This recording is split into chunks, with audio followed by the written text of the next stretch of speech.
जहाँ पे लड़कियों को नहीं पहनने दिया जाता है। ये बहुत हार्ड एक्सरसाइज। जय हिंद, कैसे आप सभी लोग? आशा करती हूँ बहुत अच्छे होंगे। आज के इस वीडियो में हम बात करेंगे रनिंग के बारे में, क्योंकि सबसे ज़्यादा जो कमेंट हैं वो रनिंग को लेकर हैं, क्योंकि रनिंग में बहुत से लोगों को कई तरह की समस्याएं आ रही हैं। जिसमें बात करें जो महिला अभ्यर्थी हैं उनकी जो सबसे बड़ी समस्या है, ये पहली तो सांस फूलना और दूसरा उनके पेट में दर्द होने लगता है रनिंग के टाइम पे। तो इन सभी चीज़ों के बारे में बात करेंगे। इसके अलावा बात करेंगे कि आपके पैरों में जो दर्द होता है आप उसको कैसे सही कर सकते हैं, साथ में किस तरह के शूज़ आपको पहनने हैं, आपको किस तरह के कपड़े पहन के जाने हैं रनिंग के लिए। इसके अलावा आपकी जो डाइट है, आपको किस तरह का खाना खाना है, इन सभी चीज़ों के बारे में बात करेंगे। तो वीडियो को लास्ट तक जरूर देखिएगा। कोशिश करूँगी कि आपके इस तरह के जितने भी सवाल हैं उनका जवाब आपको इस वीडियो में मिल जाए। तो सबसे पहले बात करते हैं कि रनिंग के टाइम पे जो सांस फूलती है, सांस फूलने का सबसे मेजर जो कॉज है वो ये है कि जब हम रनिंग करना शुरू करते हैं तो शुरुआत में ही काफ़ी तेज़ दौड़ने लगते हैं। तो ये सबसे पहली गलती होती है। आपको ऐसा बिल्कुल भी नहीं करना है। जब आप शुरुआत करें तो एक्सरसाइज के साथ में करें। आपको ऐसा भी नहीं कि बहुत हार्ड एक्सरसाइज करनी है, ऐसा नहीं है। आप नॉर्मल स्ट्रेचिंग कीजिए, क्योंकि स्ट्रेचिंग बहुत ज़्यादा ज़रूरी है। तो जब आप स्ट्रेचिंग करके दौड़ते हैं, स्ट्रेचिंग करके जब आप दौड़ती हैं तो आपके जो शरीर की मसल्स हैं उनको थोड़ा सा आराम मिलता है। तो आप, हो सकता है जो आप 100 मीटर दौड़ रही हैं आप 150 मीटर 200 मीटर तक दौड़ जाएं। तो ऐसा आपको करना क्या है कि स्ट्रेचिंग करने के बाद ही दौड़ना है। हल्की फुल्की जो एक्सरसाइज आप करती हैं, आप पहले से कर रही हैं तो ठीक है, अगर नहीं कर रही हैं तो आप एक्सरसाइज ज़रूर कीजिए, उसके बाद दौड़े। स्ट्रेचिंग अगर आप नहीं करेंगी तो बिना स्ट्रेचिंग के जब आप दौड़ेंगी तो इससे होता क्या है कि आपके सबसे ज़्यादा पेट में दर्द शुरू हो जाता है, क्योंकि अगर आप एक समस्या को नज़रअंदाज करेंगे तो उससे दूसरी समस्या उत्पन्न हो जाती है। तो आपको करना क्या है, स्ट्रेचिंग करना है, उसके बाद दौड़ना है। दूसरा, अगर हमारी सांस फूलने लगती है तो हम करते क्या कि रुक जाते हैं। तो रुकना बिल्कुल भी नहीं है।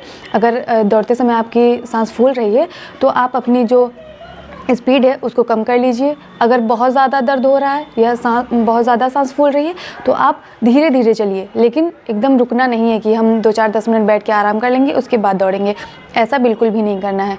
तो सांस फूलती है तो इसके लिए आप ये चीज़ें अपना सकते हैं। साथ में जैसे ठंड का मौसम है तो आप गर्म पानी ज़रूर पीजिए। जब आप गर्म पानी पीती हैं तो जैसे अभी क्या है, जो कोहरा है या फिर जो ठंडी हवा है वो अंदर जाती है, तो तभी हमारी सांस फूलती है।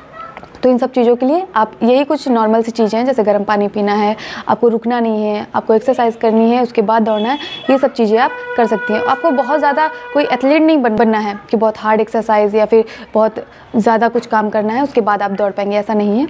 कुछ नॉर्मल सी चीज़ें आप वही कीजिए। इसके बाद बात करते हैं कि जो पेट में दर्द होता है।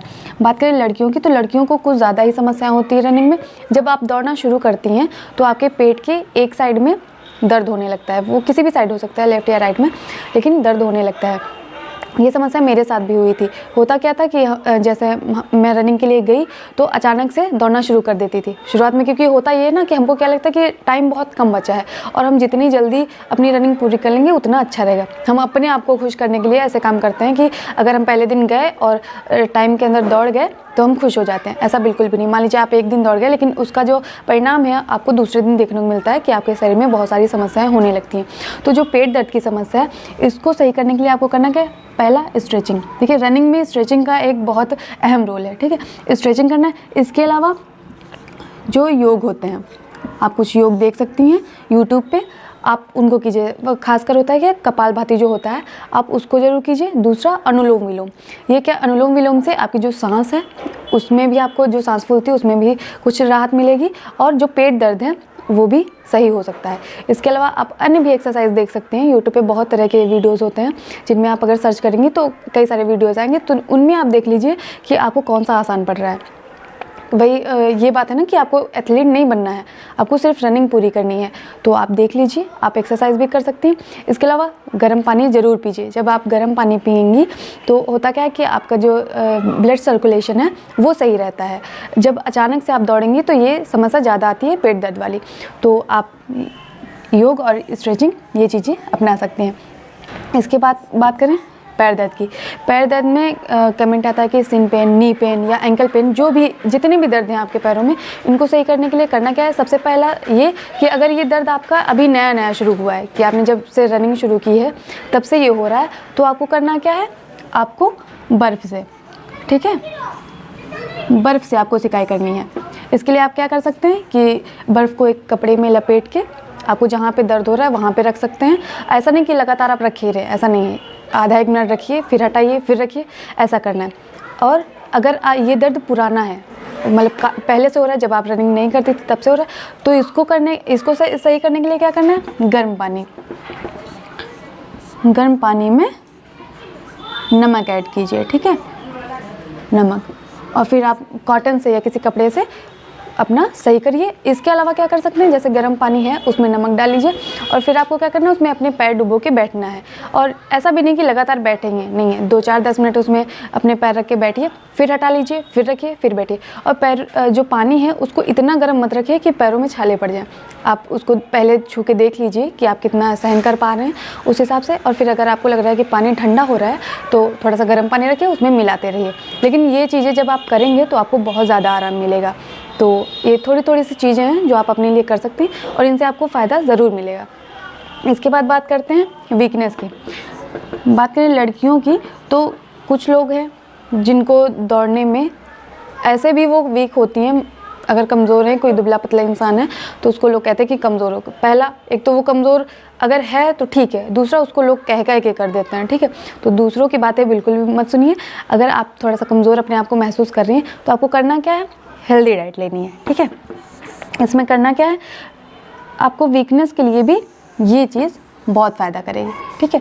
जब आप करेंगी तो इससे होता क्या है कि आपका ब्लड सर्कुलेशन अच्छा रहेगा, तो आपको भूख भी समय से लगेगी और आप अच्छे से खा पाएंगी।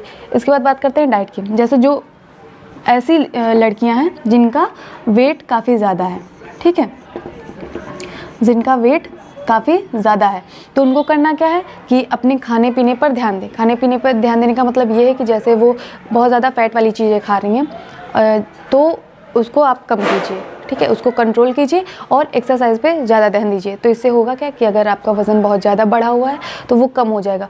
और जो मान लीजिए जिन लड़कियों का वज़न थोड़ा सा कम है, वो क्या करें कि उनको योगा भी करना है, एक्सरसाइज भी करनी है। इसके अलावा अपने खाने पीने पर ये ध्यान देना है कि जो चीज़ें वो कम खा रही हैं, जैसे मान लीजिए जो फैट वाली चीज़ें हैं उनको थोड़ा सा बढ़ाना है। ऐसा नहीं कि एकदम उसी पे शुरू हो गया कि बस अब यही खाना, मोटे हो जाना है, ऐसा नहीं है। आप हर चीज़ एक लिमिट में खाइए। तो वो चीज़ क्या है कि आपको जो नुकसान करने वाली भी चीज़ें तो थोड़ा सा फ़ायदा करेंगी। लेकिन अगर आप एकदम उसी पे शुरू हो गए कि नहीं खा के एकदम मोटे हो जाना, तो ऐसा बिल्कुल भी नहीं करना, क्योंकि उसका नुकसान भी बाद में आपको देखने को मिलेगा। तो खाना पीना आपको बहुत ज़रूरी है। और फिर खाने में बात करें कि आप कौन कौन सी चीज़ें खा सकती हैं, तो सबसे पहले बात करें मूंग, ठीक है। मूंग के जो बीज होते हैं, दाने होते हैं, उनको आप भिगो के, जैसे चने खाए जाते हैं, मूंग, ठीक है, चने। इसके बाद जो गेहूं का दलिया होता है, ठीक है, गेहूं का बनता है, दूध वगैरह मिला के गेहूं का दलिया, ठीक है। साथ में आपको दूध भी लेना है, ऐसा पता, ठीक है, दूध। इसके बाद खजूर और फल, ठीक है, फल, ये और ड्राई फ्रूट्स भी आप ऐड कर सकते हैं,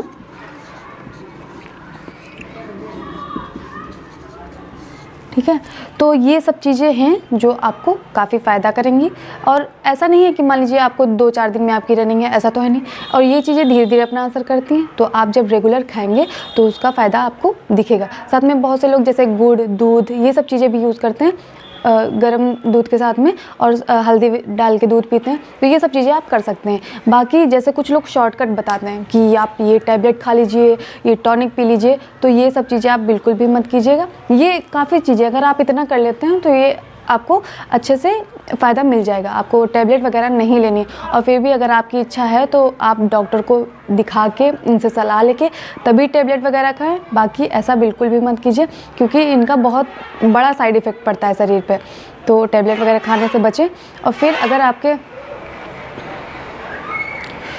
शरीर में इसके बाद भी अगर कोई समस्या आ रही है लगातार, मान लीजिए पैरों का जो दर्द है, ये जो चीज़ें आपको बताई गई, ये करने के बाद भी नहीं सही हो रहा, तो डॉक्टर के पास जाने में बिल्कुल भी देरी मत कीजिएगा, ठीक है। बहुत रिस्क लेने की ज़रूरत नहीं है कि आप घर में बैठ के अपना खुद इलाज कर रहे हैं। ये ऐसे समस्याएं जो नॉर्मल होती हैं, तो इनके लिए ये चीज़ें पर्याप्त हैं, आप अगर इतना कर लेंगे। इसके अलावा बात करें शूज़ की, बहुत से लोगों का सवाल है कि वो शूज़ कैसे पहने, ठीक है, किस तरह के शूज़ पहन के वो रनिंग करें।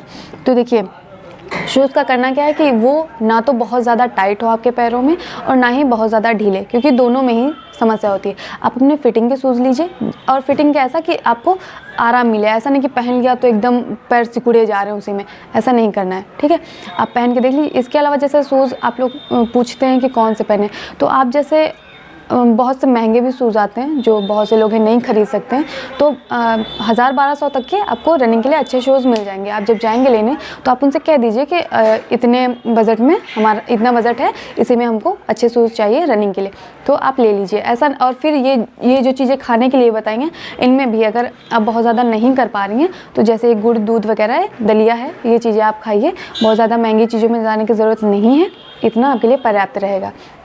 इसके अलावा अगर और कोई समस्या है तो आप कमेंट कर सकती हैं, कोशिश करूँगी कि उसका जवाब आपको दे पाऊँ। बाकी आप लोग अपनी रनिंग की तैयारी करते रहिए, और साथ में जो लोग नए अभ्यर्थी हैं वो अपनी पढ़ाई अभी से शुरू कर दें, क्योंकि कई सारी भर्तियाँ आ रही हैं, तो आप अपना सिलेक्शन उनमें चाहते हैं तो ज़रूर पढ़ाई शुरू कर दीजिए। जय हिंद। बात करें रनिंग के टाइम पे आपको कैसे कपड़े पहने, तो देखिए कपड़े जैसे गांव में क्या होता है कि लड़कियों को लोअर टी शर्ट पहनने में भी समस्या होती है। अब तो पहनने लगी हैं, लेकिन कई अभी भी ऐसे घर हैं जहाँ पे लड़कियों को नहीं पहनने दिया जाता है। तो जैसे बहुत सी लड़कियाँ जी सलवार सूट में दौड़ती हैं, तो ठीक है, अगर आप दौड़ रही हैं, आप कंफर्टेबल हैं तो ठीक है, लेकिन होता क्या है कि इन सब चीज़ों में जैसे आप जो ढीले सलवार पहनती हैं तो उसमें पैर फंसने का बहुत ज़्यादा चांस रहता है। तो ऐसा ना हो कि आपको चोट वगैरह लग जाए, तो आप हो सके तो लोअर टी शर्ट, लेकिन अगर आप लोअर टी शर्ट पहन रही हैं तो ढीला लूज़ यानी पहन के जाइए। बहुत ज़्यादा टाइट कपड़े अगर आप पहनती हैं तो उसमें समस्या होती है। मान लीजिए आप जब दौड़ती हैं तो पसीना आता है, फिर आपको समस्या होने लगती है। तो इन सब चीज़ों से बचने के लिए ढीले कपड़े पहनिए कि आपको जो हवा है वो पास होते रहे अच्छे से और दौड़ने में समस्या ना हो। बाकी अगर आप पहले से कोई अच्छे से कपड़े पहन के दौड़ रही हैं, आप उनमें कंफर्टेबल हैं, तो दौड़िए। ऐसा नहीं है कि आपको ज़बरदस्ती नहीं लोअर टी शर्ट में दौड़ना है। आप सलवार सूट में दौड़ रही हैं तो आप वो भी कर सकती हैं। जय हिंद।